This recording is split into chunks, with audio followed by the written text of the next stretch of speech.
Ravi de vous retrouver sur ma chaîne Damsel Conero. Je vous évoque aujourd'hui un nouveau sujet. On a ensemble beaucoup parlé de différents sacs de trail, mais finalement, comment fait-on pour choisir le bon sac en fonction de l'épreuve qu'on réalise? Et ben, c'est ce qu'on va voir tout de suite après le jingle.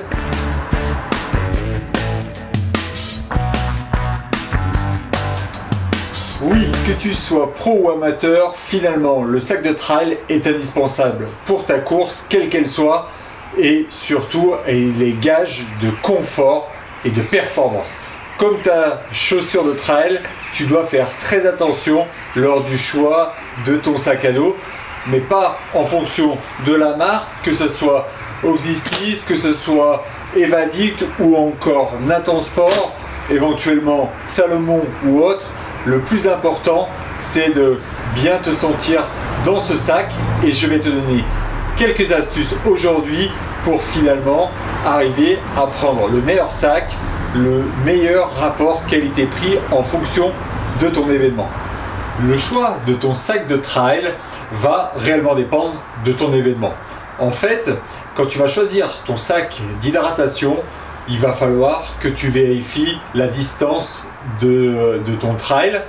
Alors, si ton trail est plutôt court, on va dire moins de 40 ou 50 km, tu vas partir plutôt sur un sac dit plus petit, on va dire entre 2 et 10 litres. Ça sera largement suffisant avec une poche à eau d'environ 1 litre. Donc ça, c'est effectivement, si on part sur temps sec, il faudra que tu vérifies quand même les conditions climatiques afin d'adapter ton sac. Il se peut que tu aies besoin par exemple d'une poche étanche ou ces choses comme ça en fonction du type de trail. Si maintenant le trail est plutôt long, là on va basculer sur un type de sac plus grand, de plutôt 10 à 20 litres et avec une poche à eau de plus grande capacité, plutôt 2 à 3 litres. Un peu, voilà, si on prend l'exemple d'un trail long, ça peut être voilà, l'UTMB sur les petites courses de l'UTMB. Là, on est déjà sur du trail long, donc on va dépasser les 40-50 km et donc on va avoir besoin en fait d'avoir une plus grande capacité, notamment sur la poche à eau et aussi pour mettre le matériel obligatoire en course. Donc ça, c'est important.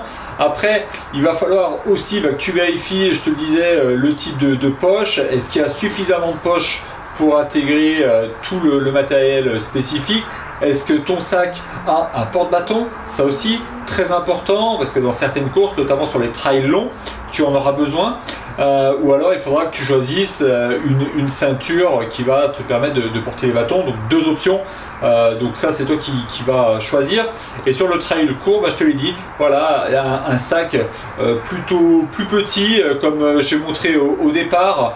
Voilà, l'Evadict 10 litres qui fait bien le taf pour démarrer, ou éventuellement le Nathan Sport 7 litres. Celui-ci aussi est plutôt cool.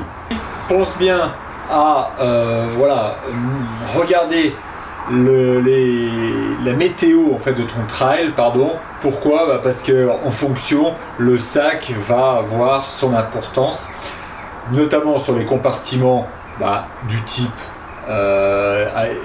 compartiment étanche pour ta frontale, pour ton portable, même pour tes vêtements de rechange pour qu'ils soient secs.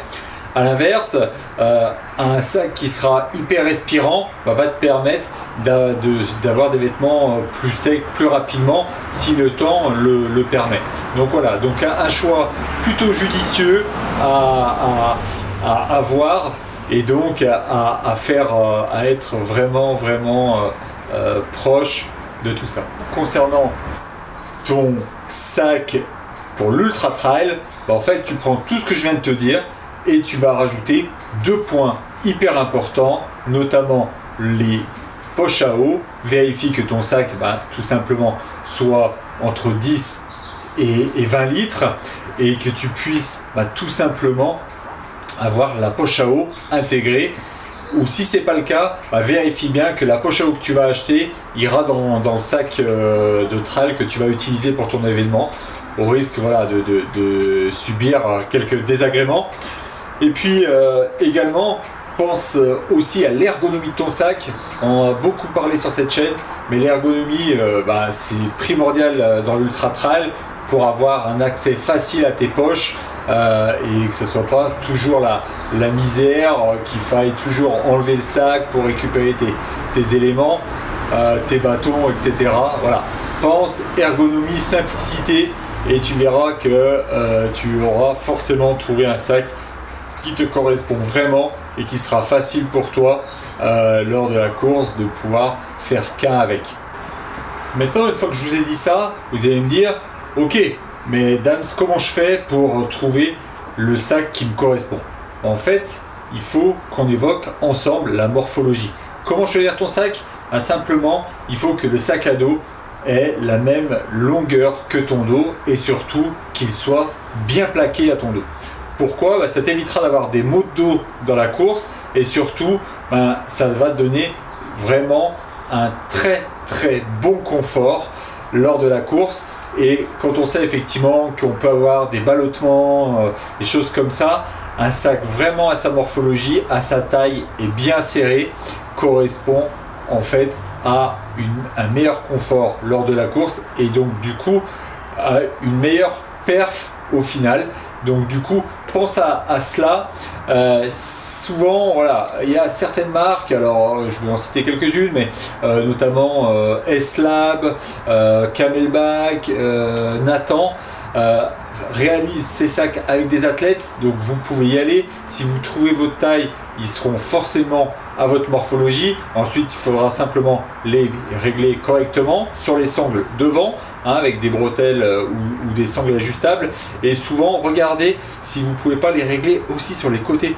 Ça aussi, c'est un petit plus. Toutes les marques, tous les fabricants ne le font pas, mais ça, c'est vraiment le plus qui va vous permettre d'avoir une vraie belle ergonomie de votre sac et que votre sac soit toujours très bien plaqué sur votre dos.